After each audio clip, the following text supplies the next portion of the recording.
राष्ट्रपति ट्रंप ने पूरी दुनिया पर टैरिफ की तानाशाही चलाने की कोशिश की, लेकिन भारत ने ट्रंप की टैरिफ तानाशाही नहीं चलने दी। कल सुबह 9:31 पर हमारे देश भारत के उत्पादों पर अमेरिका में 50% टैरिफ लागू हो जाएगा और इसके बाद कई भारतीय उत्पादों के लिए अमेरिकी बाजार में टिकना मुश्किल हो जाएगा। लेकिन भारत ने इसका रास्ता निकाल लिया है। प्रधानमंत्री नरेंद्र मोदी ने ट्रंप के 50% टैरिफ की चुनौती का जवाब मेक इन इंडिया और मिशन मैन्युफैक्चरिंग जैसे मंत्रों से दिया है, जो भारत को ग्लोबल मैन्युफैक्चरिंग और निर्यात के केंद्र के रूप में स्थापित करने की दिशा में एक बेहद मजबूत और महत्वपूर्ण कदम है। प्रधानमंत्री नरेंद्र मोदी ने आज गुजरात के हंसलपुर में ई विटारा को एक्सपोर्ट के लिए फ्लैग ऑफ किया। ये मारुति की पहली इलेक्ट्रिक कार ईवी है।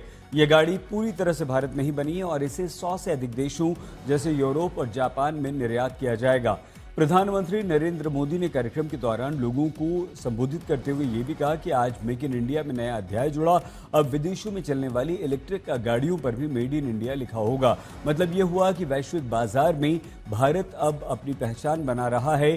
ट्रंप के टैरिफ से प्रभावित होने के बजाय प्रधानमंत्री नरेंद्र मोदी ने इसे एक अवसर में बदल दिया है। अमेरिका के टैरिफ के कारण भारत के निर्यातकों को नुकसान हो सकता था, लेकिन मेक इन इंडिया के तहत लोकल मैन्युफैक्चरिंग को बढ़ावा देकर भारत ने अपनी उत्पादन क्षमता को मजबूत किया है। इससे भारत ग्लोबल सप्लाई चेन का एक वैकल्पिक केंद्र बन रहा है। मेक इन इंडिया के तहत सुजुकी अगले 5-6 वर्षों में भारत में 70,000 करोड़ रुपए का निवेश करेगा। नई मैन्युफैक्चरिंग यूनिट की क्षमता हर वर्ष 10 लाख कारों के उत्पादन की होगी। इन कारों का निर्यात जापान और यूरोप समेत 100 से अधिक देशों में होगा। प्रधानमंत्री नरेंद्र मोदी ने ईवी यानी कि इलेक्ट्रिक वाहनों जैसे क्षेत्रों में मैन्युफैक्चरिंग को बढ़ावा देने के लिए नीति बनाई, जिसे PM E drive scheme e Vitara launch इसी का हिस्सा है, जो न केवल पर्यावरण के अनुकूल गाड़ियों का उत्पादन कर रहा है, बल्कि लाखों लोगों के लिए रोजगार के अवसर भी पैदा कर रहा है। ट्रंप के टैरिफ से प्रभावित होने वाले उद्योगों के विकल्प के तौर पर प्रधानमंत्री नरेंद्र मोदी ने इलेक्ट्रिक व्हीकल और सेमीकंडक्टर जैसे उभरते हुए क्षेत्रों पर ध्यान केंद्रित किया। ये लंबे समय में भारत को टैरिफ की मार से बचाने में मदद करेंगे। हाइब्रिड बैटरी इलेक्ट्रोड का उत्पादन शुरू करना भी इसी रणनीति का हिस्सा है।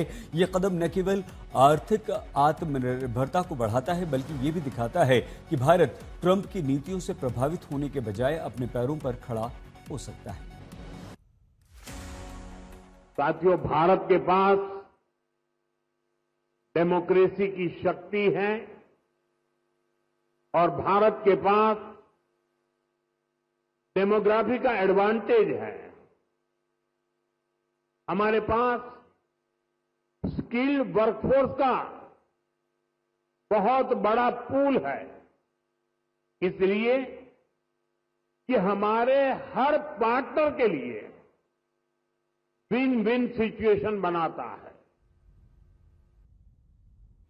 कल से भारत के कई उत्पादों पर अमेरिका में लगने वाले 50% टैरिफ का असर क्या होगा और भारत के पास अपने व्यापार को बचाने और आगे बढ़ाने के क्या क्या विकल्प हैं, इस पर बिजनेस टुडे के ग्रुप एडिटर सिद्धार्थ जरावी और अपने सहयोगी प्रणय उपाध्याय से हम बात जरूर करेंगे। दोनों हमारे साथ इस समय जुड़ चुके हैं, लेकिन उससे पहले हम आपको ये विस्तृत रिपोर्ट दिखाते हैं। So it's 67%, so we're going to be charging. दुनिया में आर्थिक स्वार्थ वाली राजनीति सबको अपना करने में लगा है। उसे हम भली भांति देख रहे हैं।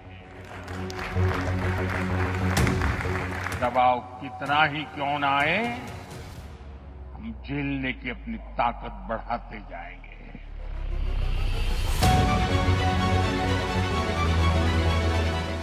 प्रधानमंत्री मोदी ने साफ कर दिया है कि ट्रंप के टैरिफ के आगे भारत झुकेगा नहीं। वहीं अमेरिका ने कल सुबह से भारत के सामान पर 25% अतिरिक्त टैरिफ लगाने वाली अधिसूचना जारी कर दी। यानी अब भारत के सामान पर कुल 50% टैरिफ लागू हो जाएगा। अमेरिकी कस्टम्स एंड बॉर्डर प्रोटेक्शन को यह चिट्ठी 6 अगस्त को जारी ट्रंप के अध्यादेश का हवाला दे रही है, जिसमें कथित तौर पर रूस की धमकी के बाद भारत से आने वाले सामान पर टैरिफ लगाया गया था।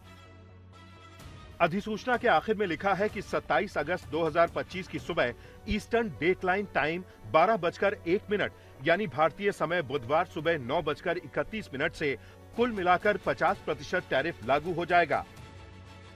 दूसरी तरफ इसके लागू होने से ठीक पहले प्रधानमंत्री गुजरात के दौरे पर थे। सोमवार को अहमदाबाद में तो मंगलवार को हंसलपुर में made in India battery electric vehicle को झंडी दिखा रहे थे।